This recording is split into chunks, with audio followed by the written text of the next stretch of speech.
Vamos trabalhar aqui. O tempo é curto e o assunto é muito. Eu estava comentando agora com a doutora Marinês, é tanta coisa que a gente encontra dentro da Amores Letícia, e hoje o dia todo é para nós uma ocasião de aproximação, de reaproximação, de reler, de repetir, de mostrar como é grande esse caminho aberto pelo Papa Francisco através da exortação apostólica Amores Letícia. Eu vi que muita gente chegou depois que a gente fez a abertura aqui do nosso simpósio. Sejam todos muito bem-vindos, e também aqueles que nos acompanham através do portal A12, que está transmitindo ao vivo esse nosso encontro.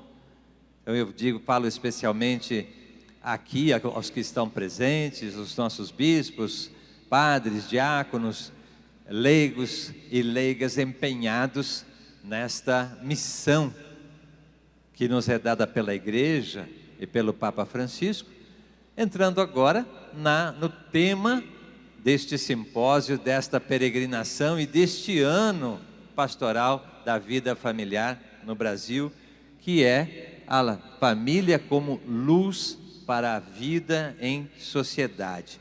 Família e sociedade.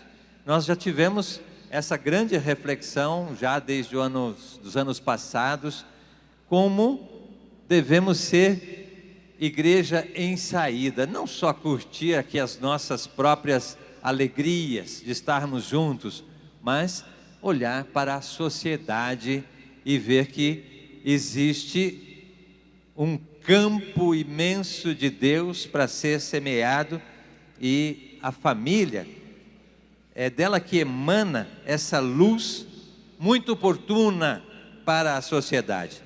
A palavra luz nos remete ao Sermão da Montanha. Jesus, depois de proclamar as bem-aventuranças, ele nos chama a ser sal da terra e luz do mundo. Aliás, são 3 pequenas comparações que Jesus faz nesse texto de São Mateus, capítulo 5, de 13 a 16, dizendo que nós devemos ser sal da terra.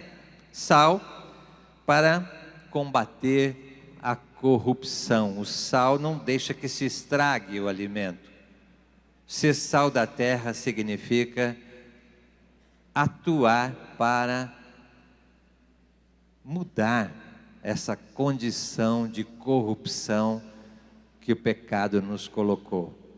Eu tenho até medo de falar dessa palavra corrupção agora, porque daí, olha, por onde que a gente entraria para falar da nossa realidade. Mas ele pede que nesta mesma realidade nós sejamos luz, luz para iluminar a escuridão do mundo.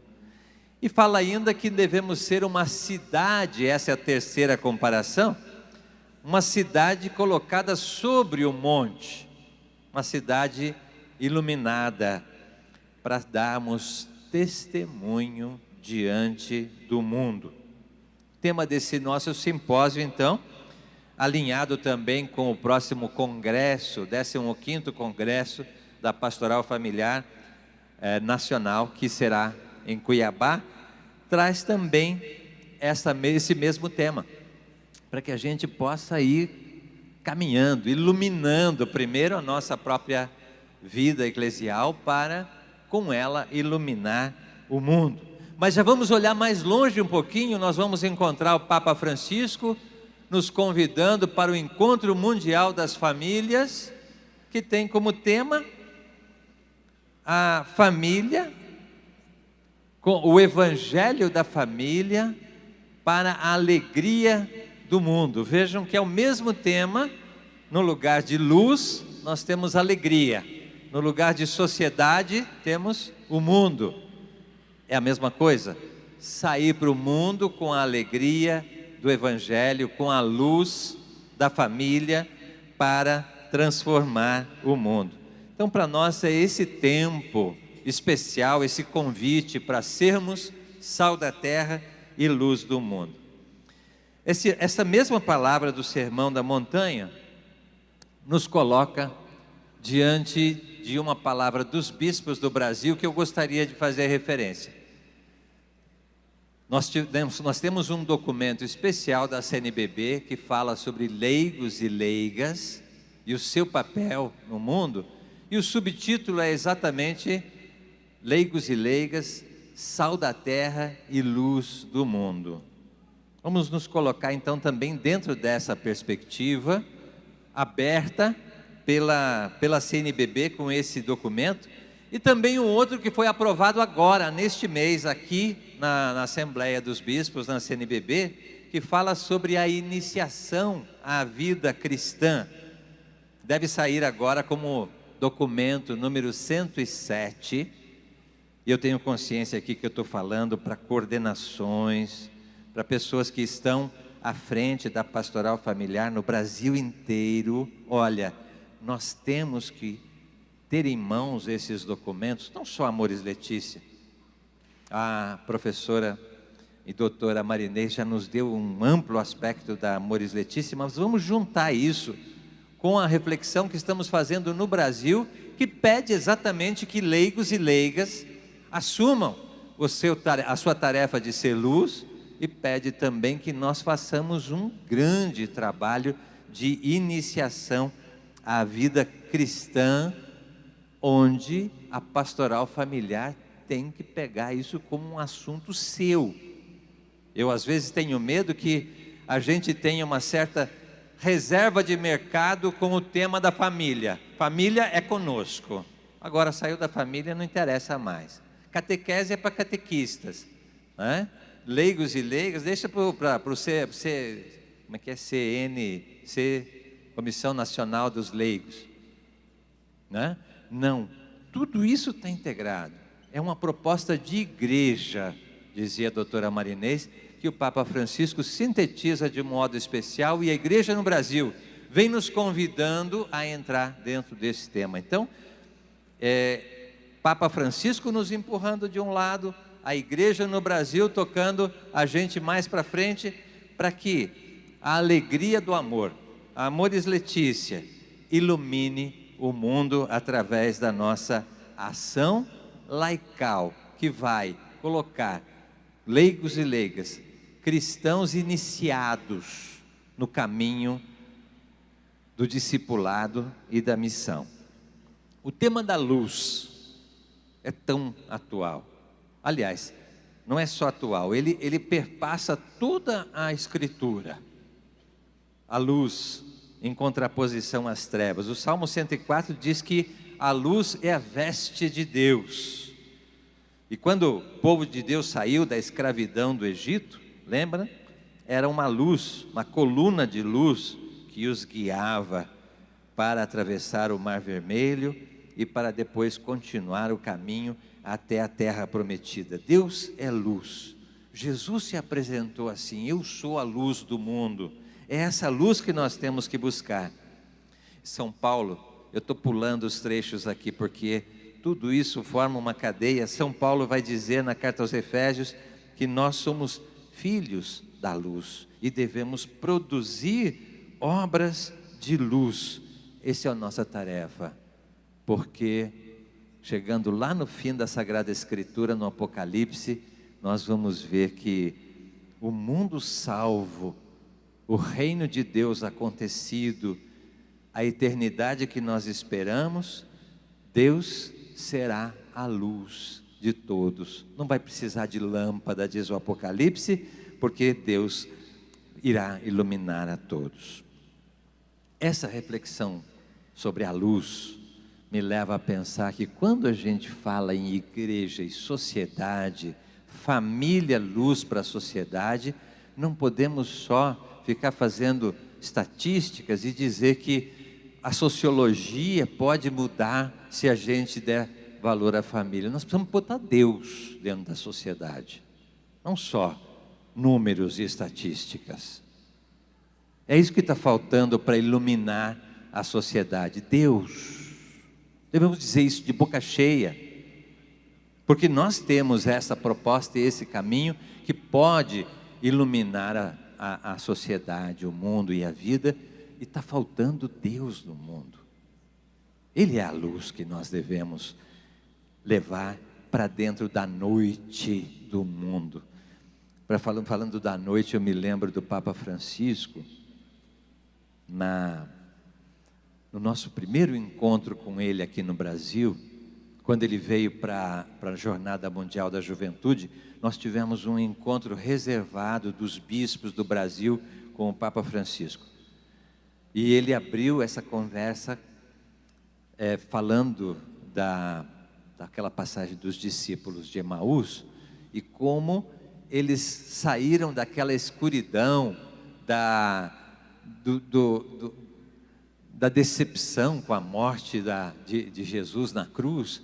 Estavam perdidos naquela escuridão e alguém os acompanhou e foi iluminando a vida deles durante o caminho, citando as Escrituras, mostrando que assim devia ser a vontade de Deus, tirando a eles dessa escuridão para sentar-se à mesa da Eucaristia depois, a passagem de Emaús. E o Papa dizia assim para nós: se nós não tivermos condição de entrar na noite dos homens e sem nos deixar contaminar pela noite, caminharmos, essa expressão é muito querida para o Papa Francisco, acompanharmos essas pessoas para a luz de Cristo, se nós não tivermos condição de fazer isso, não vamos cumprir a nossa missão.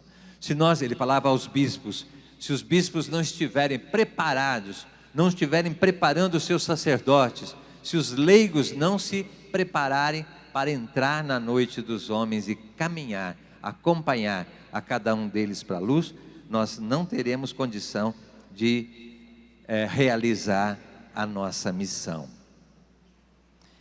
Então, entrar na noite significa o quê? A noite nós a experimentamos de muitas maneiras. Ela está presente nas nossas famílias, no meio em que nós vivemos, no país que nós estamos vivendo.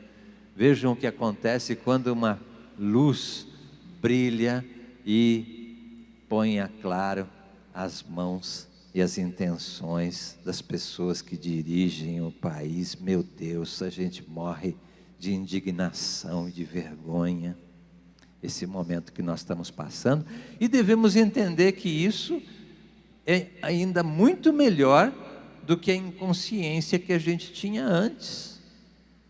Quando tudo isso acontecia, a gente não tinha noção. A luz deve chegar a todos os recantos da sociedade.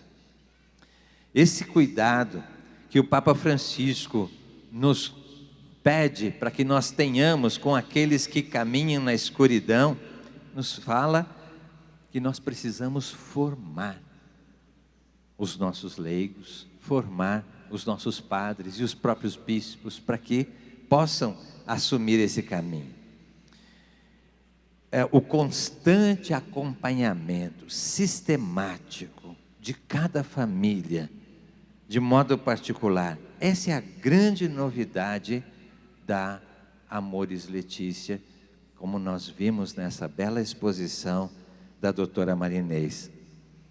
A abertura das torneiras da misericórdia, essa foi a grande novidade pastoral da Amoris Laetitia, que tanto bem fez para a nossa pastoral familiar e também para muitas famílias que antes se sentiam excluídas do amor maternal da igreja.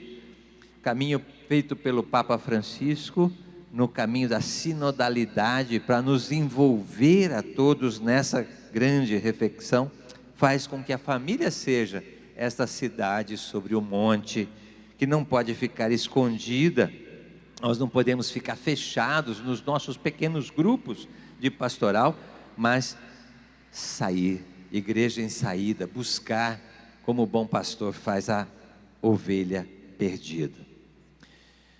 Temos em mãos a Amoris Laetitia. Eu pergunto para esse ambiente seleto, nós estamos, de fato, lendo e relendo essa exortação do Papa Francisco. Eu digo isso porque muitas vezes a gente toma conhecimento do conteúdo, às vezes de forma superficial, ouve uma palestra rápida que nem esta aqui, lê um artigo na revista que saiu e se contenta com isso. Tomar nas mãos o documento, ler com calma, pede o Papa, para responder a pergunta. Já faz 1 ano que essa exortação veio a público. O que nós já fizemos? Essa é a grande pergunta.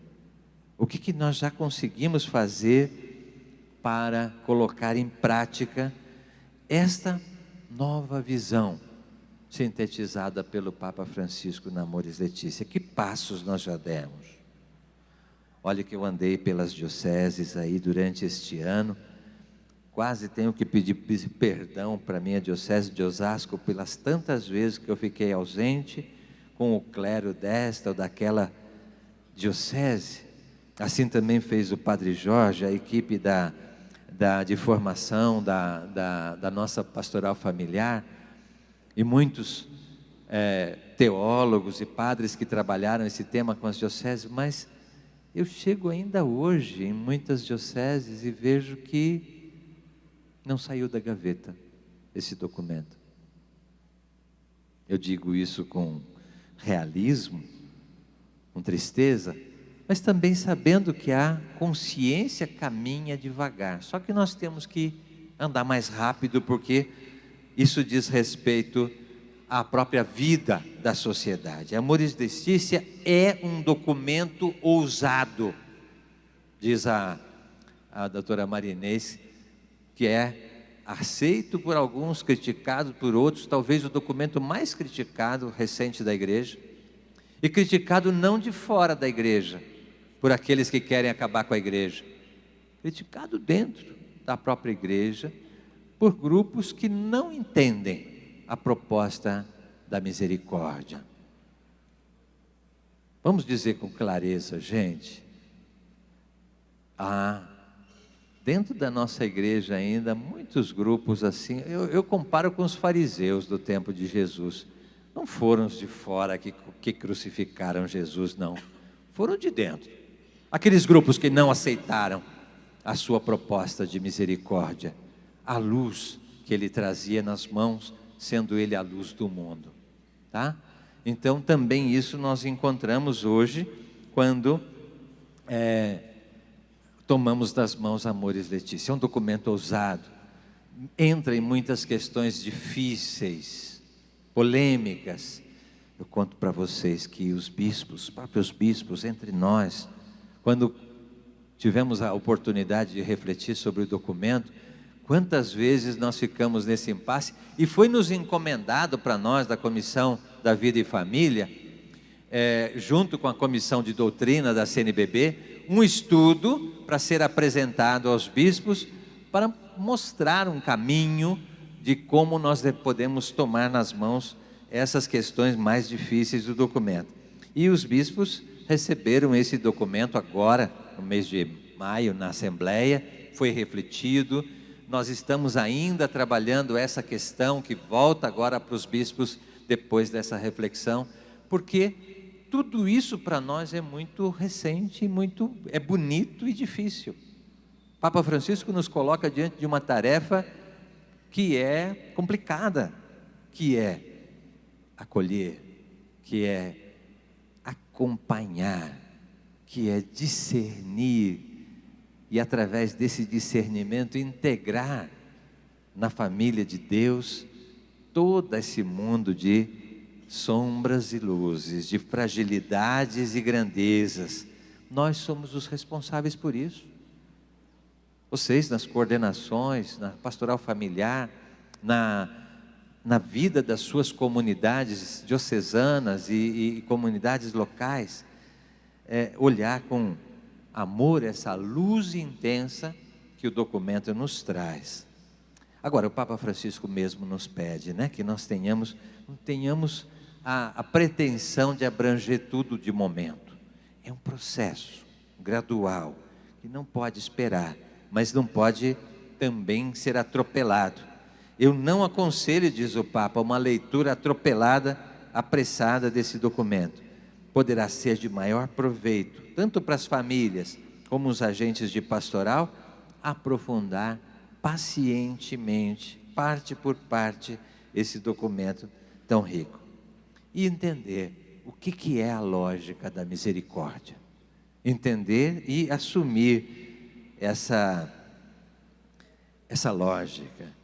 Senão a gente vai, talvez, resumir toda essa questão de 2 sínodos e mais uma exortação pastoral na questão de se pode comungar ou não gente de segunda união. É uma questão importante, sim, mas não é a única e nem a mais central dentro de toda essa reflexão. Vamos partir de um ponto que para Papa Francisco é fundamental. A família não é um problema, não é crise, não é escuridão, mas ela é luz, ela é dom, ela é um precioso dom de Deus. Tá, parece óbvio, nós todos somos defensores da família e dizemos que ela é realmente um presente de Deus. Só que muitas vezes nós imaginamos um presente de Deus desencarnado, um ideal tão alto, tão elevado, que não podemos com ele chegar até as famílias reais. Papa Francisco nos diz que é um dom a família, mas não é um modelo idealizado, desencarnado. É a família que está aí, com as suas crises, com as suas dificuldades, com as suas fragilidades. Essa é que é um dom de Deus. Não é dom de Deus aquela família perfeita, que não existe, mas é essa que nós temos, é essa que nós encontramos, é essa que está lá mais caída do mundo. Ela é dom de Deus, e por isso nós devemos nos aproximar com respeito, não podemos fugir dessa condição. É exatamente essa opção pastoral do Papa Francisco que nos causa um certo constrangimento. Entender que é um dom também a fragilidade. Nas últimas décadas, o discurso da igreja sobre a família tem sido frequente, insistente, preocupado, mas Francisco ajusta essa nossa linguagem. Nós teimamos em fazer um discurso tão perfeito que a família se torna um dom inatingível. Nós, com isso, também excluímos aqueles que não cabem dentro desse conceito de família perfeita. Fica até feio falar mal, mas não tem certos movimentos que já tem no seu estatuto que não pode entrar gente que seja família incompleta, de família que não seja casadinha bonitinha? Eu não vou entrar nessa discussão porque é estatuto, mas será que essas mesmas pessoas não têm obrigação de se voltar exatamente para aquelas que não são e trabalhar com elas todos juntos, assumindo essa nova visão do Papa Francisco? Eu sei de movimento que já está aí, mexendo nos seus estatutos por causa dessa consciência maior. Não podemos nos excluir e excluir aqueles que não são dos nossos. Papa Francisco diz que é essa família real e concreta o lugar da manifestação de Deus. A sua afirmação é categórica. Amoris Laetitia 315. A presença do Senhor habita na família real, concreta, com todos os seus sofrimentos, lutas e alegrias e propósitos diários. Em Amoris Laetitia, então, fica muito claro esse realismo do Papa Francisco, um realismo positivo, porque ele tem um fundamento teológico. Todos somos filhos de Deus, todos. Ele está impregnado de uma visão de que Deus está aí se revelando, levando-nos àquilo que ele chama de uma pastoral positiva, acolhedora, que torna possível o aprofundamento gradual das exigências do Evangelho. Não é botar o Evangelho lá dentro da família e dizer, vivam isso aqui. Mas é um convite para caminhar gradualmente. Nós muitas vezes gastamos energia demais criticando o mundo, criticando as estruturas, criticando as leis que estão aí sendo aprovadas. É triste isso, com certeza, né? Temos que fazer nossos movimentos contra tal lei, contra aborto, contra isso, contra aquilo. Temos que nos manifestar sim, mas não podemos gastar toda a nossa energia aí. Temos que mostrar o lado bom, o lado bonito, o convite a uma conversão cada vez maior. Eu acho que esse realismo do Papa Francisco nos leva a entender uma outra expressão muito querida dele e que vem da Conferência de Aparecida, que é a conversão pastoral. Nós precisamos dar um passo importante e ninguém melhor do que o Papa Francisco. Ele foi o redator do documento de Aparecida e depois, se tornando Papa, levou para o mundo inteiro esses conceitos trabalhados aqui no Santuário de Aparecida com os bispos da América Latina, entre eles essa bendita conversão pastoral. Os bispos daqui que foram para o sínodo, quando se manifestavam e falavam em conversão pastoral, os bispos do resto do mundo não entendiam a conversa. O que é isso, conversão pastoral? E quem sabe nós mesmos não entendemos ainda. Amoris Laetitia é uma aplicação prática dessa conversão pastoral, que está lá no Evangelii Gaudium com palavras muito duras, e diz assim: eu espero que todas as comunidades se esforcem para atuar os meios necessários para avançar no caminho de uma conversão pastoral e missionária, que não pode deixar as coisas como estão. Evangelii Gaudium, número 25, 26, 27, ele vai falar disso. Eu sonho com uma igreja, com uma opção missionária, capaz de transformar tudo, para que os costumes, os estilos, os horários, a linguagem, toda a estrutura eclesial se tornem um canal proporcionado mais à evangelização do que à autopreservação. Olha a conversão pastoral onde ela chega. Nossos grupos muitas vezes não são grupos de autopreservação. Nós cuidamos da nossa estética, da nossa aparência, da nossa beleza, ficamos na penteadeira cuidando do nosso movimento, da nossa pastoralzinha, enquanto o mundo está lá fora precisando de missionários. Gente, essa é a conversão pastoral que pede o Papa Francisco. Só que ele, na Amoris Laetitia, ele dá um passo a mais do que a Evangelii Gaudium. Ele diz: essa conversão pastoral tem que acontecer através da família. Em certo sentido, pode-se dizer que o Papa está apontando que a ação missionária vislumbrada na Evangelii Gaudium não poderá se realizar à margem da realidade familiar. Por isso, a igreja e até as estruturas paroquiais precisam realizar uma espécie de conversão para a família, que ainda não aconteceu. É preciso superar um tipo de pastoral, a gente fala assim, superar um paradigma da igreja que espera e se tornar a igreja que sai à procura. Para ser luz para a sociedade é preciso dar esse passo. Não vamos pensar que esses nossos grupinhos de pastoral familiar fechados em si mesmos dão conta desse grande objetivo que o Papa Francisco nos coloca. É preciso superar esse paradigma. Eu não digo para acabar com a pastoral familiar, não é isso. E muito menos para transformar a igreja inteira em pastoral familiar, botar todo mundo de camisetinha azul, né? Agora a igreja inteira é pastoral familiar, não é isso. Trata-se de buscar uma coisa que nem sempre é fácil, que é a pastoral de conjunto. E o Papa Francisco vai insistir muito que a paróquia é importante, mais do que o movimento, mais do que cada uma das pastorais. A paróquia é o centro onde se juntam os movimentos, as pastorais, a família, jovem, criança, velho, tá? Se juntam na paróquia e é ela que deve gestar uma pastoral de conjunto que dê conta de abranger a toda a realidade familiar implicada aí.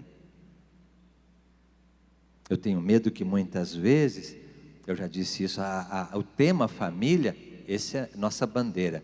Se outro estiver falando de família, a gente até bate neles, porque isso é nosso. Não, é de todos. E todos têm que estar envolvidos. Também as pastorais, os movimentos. E a principal contribuição da paróquia é juntar tudo isso. A principal contribuição para a pastoral familiar, diz o Papa, é oferecida pela paróquia, que é uma família de famílias, onde se harmonizam as contribuições das pequenas comunidades, dos movimentos, das associações eclesiais. O Papa tem essa visão. E a parte de uma pastoral especificamente voltada para a família, a formação mais adequada dos presbíteros, dos diáconos, dos religiosos, dos catequistas, dos agentes de pastoral para a família. Em outras palavras, a Amoris Laetitia nos convida a sair do comodismo, a nos colocar a caminho em busca das famílias, deixando de esperá-las comodamente para que elas venham buscar. Não é assim que é? Lá na secretaria pastoral da paróquia tem uma secretária ali para esperar as famílias que vêm trazer os seus filhos para batizar, né? Eu vim batizar meu filho. Que bom que a senhora veio, né? Ninguém foi atrás para ver que tem 100 outras famílias que não vieram para batizar os seus filhos. É preciso superar esse paradigma de uma igreja que espera para uma igreja que se põe à procura. Faz parte do nosso imaginário essa igreja assim, de muitos séculos, gente. Não é só da nossa geração. Então esse tapa que o Papa Francisco está dando agora na gente, vem acordar uma noite de séculos aí. Não é mais a igreja não deve apenas esperar, deve ir atrás, como bom pastor. Só que na parábola das 100 ovelhas, o bom pastor deixa as 99 e vai atrás daquela que se perdeu. Hoje é o contrário, nós temos uma dentro da igreja para cada 100 que estão lá fora, para cada 99 que estão lá fora. Então inverteu a parábola do bom pastor. Por isso nos leva a ser uma igreja que sai à procura, que se acidenta, que se fere, que se suja, mas é melhor que ela seja assim pelos caminhos da vida do que ficar dentro da igreja limpinha e doente. Como se percebe, as palavras do Papa Francisco procuram impregnar todas as pastorais e elas precisam aprender essa dinâmica predominantemente familiar e fazê-lo com a conjunção e a interpenetração de todos os movimentos onde a pastoral familiar vai estar junto como conjunto com todas as pastorais. Nesse sentido, precisamos nos perguntar como na paróquia encontrar esse espaço da pastoral de conjunto. Não basta dizer, nós estamos dizendo isso faz tempo. O Papa Francisco é bom, ele diz assim que nós somos bons de diagnóstico, mas na hora de fazer somos um pouco, encontrar caminhos, isso é que é preciso, né? Por exemplo, como é que a pastoral presbiteral pode preparar os padres, os seminaristas, para exercer essa missão? Como é que a pastoral da juventude pode ser envolvida no trabalho com a preparação para o matrimônio? Como é que a catequese, e agora iluminada ainda pelo documento da iniciação à vida cristã, que envolve a todos, desde a formação dos casais para o matrimônio, que é da nossa pasta. Por exemplo, como as bodas, ou num momento difícil como o luto, uma perda de alguém querido. Nossas missas de 7º dia, muitas vezes são uma coisa tão morta, tão apagada, que a família que nunca foi na igreja chega lá, não é bem acolhida, não sabe o que está acontecendo, às vezes está a intenção do seu falecido no meio de outras tantas, e eles saem de lá como se nada tivesse acontecido, nem lembraram do meu falecido. Que oportunidades a gente perde, gente, de envolver também a liturgia, a catequese, a formação, por exemplo, a pastoral do ecumenismo. Por que ela não é convocada para lidar com os casos tão comuns hoje de casamentos mistos, de casamentos com disparidade de culto no casal? Será que isso vai dar certo? Não precisava a pastoral do ecumenismo estar atuando junto para essa grande convivência que nós temos que ter hoje com outras visões religiosas? Que mais? Pastoral carcerária, por exemplo, como ela tem tanto a fazer com as famílias dos presidiários, as pastorais sociais em geral, né? E a pastoral da educação, a pastoral da comunicação, cada uma delas pode compor esse grande quadro pedido pelo Papa Francisco. Vocês veem que Amoris Laetitia nos tira do comodismo, só que nós ainda sentimos uma certa indiferença com relação a toda essa força que a Amoris Laetitia nos traz.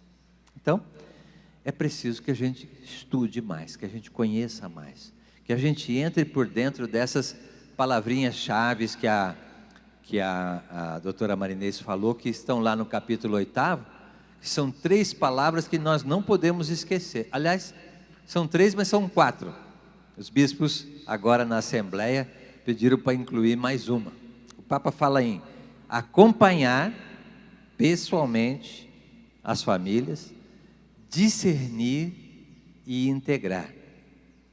Os bispos colocaram na frente a palavra acolher. Aliás, o próprio Papa Francisco acrescentou essa palavra quando ele fala aos bispos da Argentina: acolher, acompanhar, integrar, discernir e integrar. O que é esse acolher? Não é simplesmente ficar na porta da igreja com um sorriso, é ir em busca. É ir em busca. Acolher significa sair e ir atrás com o perfil do bom pastor. Não se trata de apresentar para essas pessoas uma receita pronta, venha fazer parte do movimento, ou então venha na igreja já para participar da missa. Não, tem que ser conquistadas, tem que ser acompanhadas na sua realidade, acompanhar individualmente. Olha que tarefa imensa, acompanhar individualmente cada situação, entrar em cada lar, conhecer a sua mente, as suas fragilidades, os seus sentimentos, os seus dramas, a sua alegria. É um desafio muito grande para todos nós, agentes de pastoral, principalmente os pastores. Implica em uma conversão pastoral de fato, aumentar nossa capacidade de escuta, de aconselhamento, exige disponibilidade, de estar do lado na hora que as pessoas precisam e não na hora que nós estamos disponíveis. Trata-se de um verdadeiro desprendimento da própria vida, de uma entrega bastante radical. Sem uma pastoral familiar que abrace isso com os pastores, não é possível nem começar essa tarefa que o Papa nos pede: acolher, acompanhar, discernir. Falando para os bispos argentinos, o Papa diz que essa é a palavra mais difícil: discernir. Porque o primeiro passo para discernir, para entender o que está acontecendo com uma família, se chama sofrer com eles. É a empatia que faz com que a gente se coloque na pessoa daqueles que estão muitas vezes com uma vida irregular, às vezes com situações difíceis, se colocar no lugar deles, sem moralismo, sem filtro, sem exclusão, sentar junto. E a partir daí, procurar, nos nossos princípios, na Sagrada Escritura, no exemplo de Jesus, no ensinamento da igreja, na doutrina da igreja, quais são os caminhos possíveis para levar essa situação para mais perto do Evangelho, iluminar essa situação concreta. Não é fácil. Mais fácil é seguir normas. E o Papa insiste que nós não devemos, nessa questão do discernimento, criar novas leis. Fala-se muito em critérios para o discernimento, né? Mas ele diz, não façam leis novas. Aquelas que existem já são suficientes e são necessárias. Ele não deixa nenhuma lei de fora. Assume toda o corpo legal da igreja e o edifício moral da igreja. Porém, o discernimento tem que ser de caso a caso. Porque esta solução que serve para um não serve para outro. Esse é o trabalho que dá o discernimento. Em todo caso, discernir significa estudar cuidadosamente, caso a caso, com boa vontade de salvar as pessoas, fazer essa pessoa encontrar com Deus, solucionar os seus problemas de consciência. Implica em rezar junto, pedir as luzes do Espírito Santo, para que se veja qual é o melhor modo de descobrir a vontade divina e, no ritmo possível, a ética do possível, caminhar com essas pessoas. É fácil? Não. Mas é esse processo do discernimento. Para isso nós temos que nos preparar, estudar juntos, descobrir caminhos para a última palavrinha, que é integrar. Esse é o objetivo de todo acompanhamento, de todo discernimento. Inclusive, é importante a gente dizer isso sem medo, que integrar significa trazer para a vida sacramental. Sim, esse é o objetivo. Mas aqueles que estão separados, estão em segunda união, podem participar dos sacramentos? Espera, vamos ver, de caso a caso. Pode ser que existam caminhos. E existe, gente, quem não tem acesso aos sacramentos por mera ignorância. É comum a gente encontrar pessoas que se separaram, por exemplo, que nem têm uma nova união, e se acham excluídas. E não sabem que podem participar do sacramento normalmente, desde que façam um caminho de conversão no sentido do Evangelho. Não é só pode ou não pode comungar. Tem tantos pode ou não pode que a gente deve conhecer bem. Não pode comungar, mas pode ser padrinho. Pode fazer uma leitura na igreja. Pode ser catequista. Pode dar aula de religião na escola. São questões que nós temos que olhar de caso a caso. Tem pessoas que têm uma vida lindíssima e vivem numa situação irregular. Podem ser conduzidas para uma vida regular? Podem. Depende, caso a caso. Então não é assim, excluir de antemão, e também não é passar a mão na cabeça e dizer, pode. Como se de repente oferecer o sacramento resolvesse a questão. Isso é puro sacramentalismo, não leva a nada. O que precisa é buscar uma vida mais próxima do Evangelho. Mas que a gente, entre nós aqui, vamos combinar, não vamos ter medo do irregular. O irregular não contamina a nós que temos princípios a defender. Os princípios continuam válidos. O incompleto, o irregular, não contamina a igreja. Tem que ter espaço para todos dentro da sua condição. Por isso, a acolhida. Por isso a acolhida deve ser gradual e lúcida, clara, para que haja essa integração. Então não é simplesmente dar os sacramentos. Isso talvez não significa integrar. Integrar é introduzir cada um na comunidade dos discípulos missionários, num ambiente de amor, de consideração sincera pela singularidade de cada caso, de cada família, de cada pessoa, para que essa se sinta abraçada pela nossa família, igreja. Mesmo assim, tem casos limite, onde é possível introduzir a pessoa parcialmente aí dentro da igreja. Sempre cabe para fazer alguma coisa na igreja, há sempre espaço. dentro dos nossos movimentos para fazer aquilo que elas podem fazer. Há sempre espaço para uma participação mais efetiva, por um encargo pastoral, uma atenção diferenciada à sua família, sem cair no sacramentalismo, que não soluciona os verdadeiros problemas. Eu vou resumir um pouco mais, que tem muita coisa, e a Amores Letícia nos sugere algumas medidas práticas.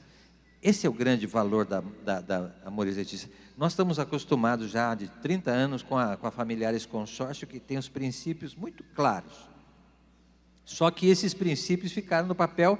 Vem o Papa Francisco e diz: tá bom, tudo isso é muito válido, mas vamos descer para o chão, vamos botar em prática. E ele sugere muitas possibilidades, iniciativas para a gente colocar em prática. Eu quero que vocês leiam, a partir do capítulo 6, as pistas pastorais, como ela está cheia de possibilidades para a gente fazer. Eu chamo a atenção para duas coisas que nós não podemos deixar de fazer, tá? Primeiro, nós temos que criar nas nossas comunidades diocesanas ou paroquiais centros de apoio à família. Pelo menos 2 vezes a Amores Letícia fala desses centros de apoio especializados para reavivar a família. Amores Letícia menciona a possibilidade de se formar os agentes de pastoral para um serviço especializado à família. Formar agentes leigos de pastoral familiar. Como ajuda a gente ter no nosso meio pessoas como psicólogos, pedagogos, médicos de família, assistentes sociais, advogados dispostos a acolher as famílias em situações específicas. Um centro assim na diocese não é possível fazer com a nossa gente. Quantos profissionais nós temos aqui na área de família que podem multiplicar para outros agentes o conhecimento básico para atender as famílias, né? Será interessante incentivar, por exemplo, a participação dos nossos leigos nos cursos que estão sendo oferecidos. Olha, tem essa iniciativa da PUC Minas de formar à distância agentes de pastoral da família.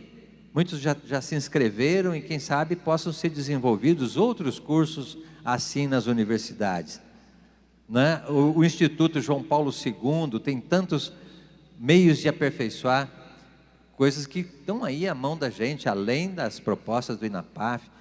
Em São Paulo, na nossa diocese, o diocese de Osasco, eu tenho mais de 30 agentes da pastoral familiar, devem estar por aqui, que estão fazendo um curso de direito matrimonial na Faculdade de Direito Canônico, especial, é um curso lato sensu, para poder depois formar na diocese os núcleos especializados de atenção à família nos seus diversos aspectos. Eu acho que esse é um ponto que a gente devia caprichar.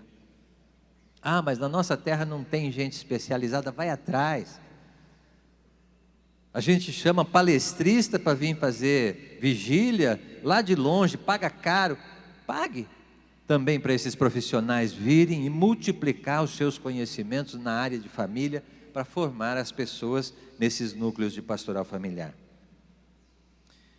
Podemos estudar estratégias para a criação de centros interdisciplinares de formação e treinamento dos agentes de pastoral para que eles possam servir as pessoas nas situações mais diversas, seja na preparação para o matrimônio, seja nos primeiros anos de vida matrimonial, seja nas crises de cada dia, no cuidado com os filhos. Tem tantas coisas que atingem a família, né?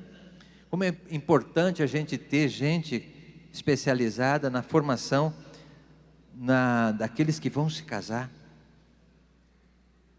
Nossos cursinhos de noivos, meu Deus do céu, não tem mais condição. Tem muitas experiências de acompanhamento pessoal, gente que está se especializando muito nisso, que bom, mas ainda é pouco dentro desse imenso Brasil. E os casamentos vão diminuindo, se a gente não cuidar, se a gente não facilitar, se a gente não abrir caminho com uma catequese simples, mas ao mesmo tempo cuidadosa, para preparar o caminho do casamento. Também é necessário oferecer para as famílias um suporte para a educação dos filhos, sobretudo no tocante à sexualidade, à afetividade.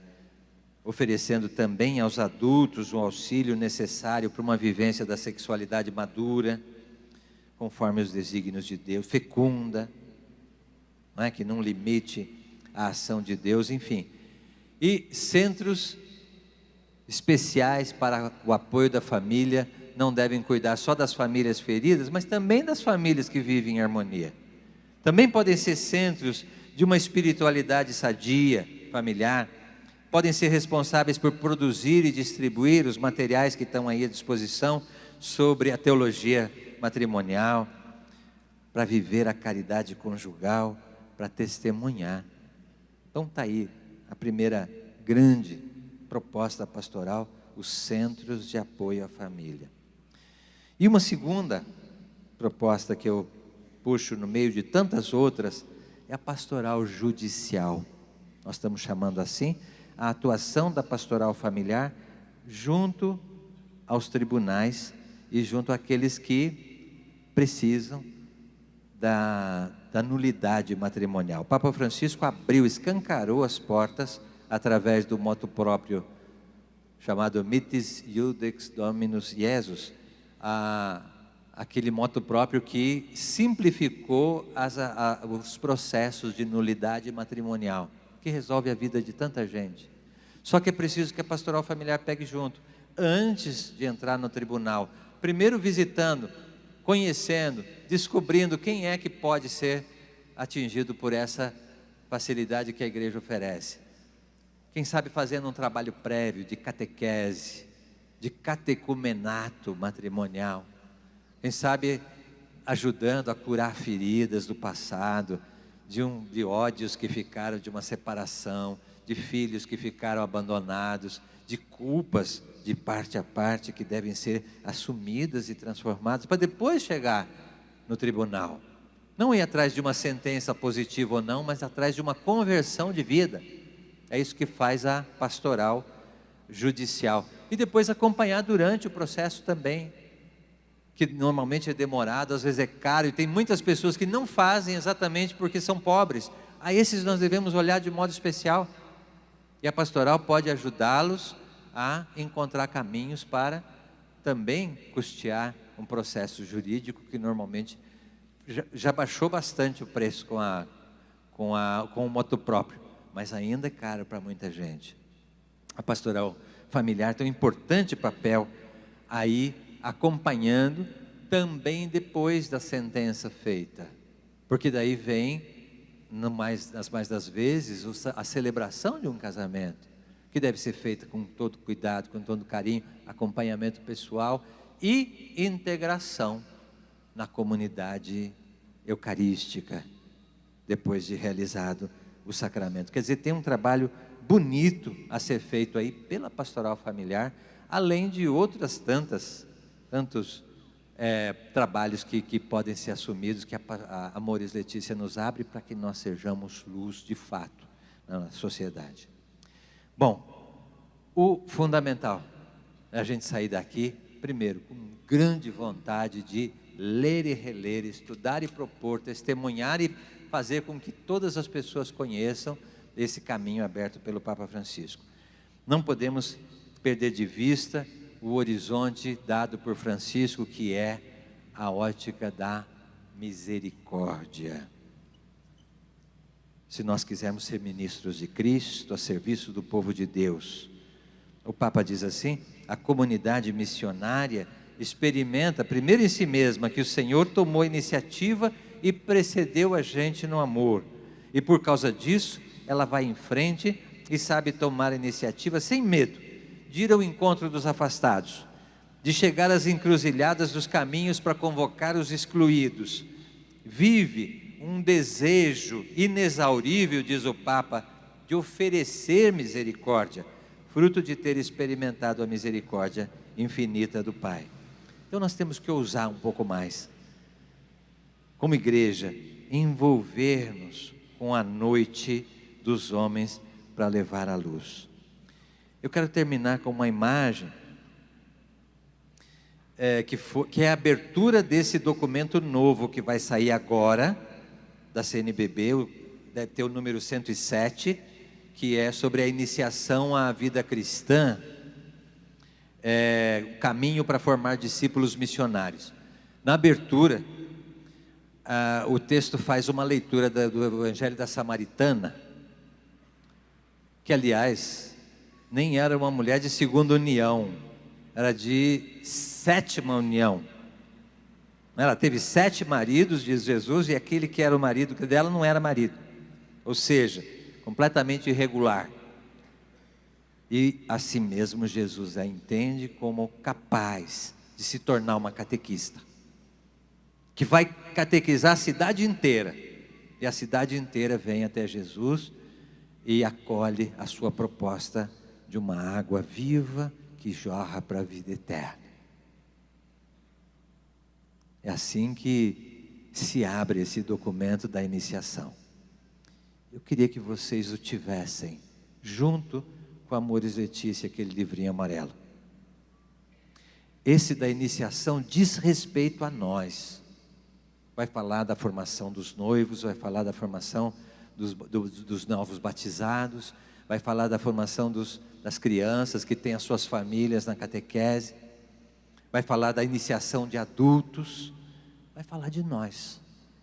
Então eu queria que a gente tomasse nas mãos, assim que sair, e fosse objeto de leitura e de estudo de todos nós, para a gente ver que se por um lado o Papa Francisco nos empurra para ser luz na sociedade, também a Igreja do Brasil nos faz conhecer esse caminho, que deve ser o nosso caminho daqui para frente, se a gente quiser ser luz na sociedade. Eu termino com uma palavra do Papa Francisco. Jesus não quer ser pastor de 99 ovelhas, mas de 100, de todas. Então o Papa Francisco diz assim: perante as mais diversas situações, para que por meio dela possa chegar à mente e ao coração de cada pessoa, olha o acompanhamento pessoal, particular. A esposa de Cristo, esse nome nos é querido porque nós somos família, a igreja, a esposa de Cristo, assume o comportamento do Filho de Deus, que vai ao encontro de todos, sem excluir ninguém. A partir desta consciência, se tornará possível a todos os que creem, e também aos afastados, chegar ao bálsamo da misericórdia, como sinal do reino de Deus presente entre nós. Está aí o que eu acho que é mais importante, o que eu tenho visto a partir da nossa comissão, do nosso trabalho todo, para que nós, agentes, nos sintamos convocados a um trabalho muito animado, com grande clareza de objetivos, e juntos, sem divisão, movimento para um lado, pastoral para o outro, sem divisão, como igreja de Cristo, levando a luz de Cristo para o mundo, para a sociedade. Obrigado.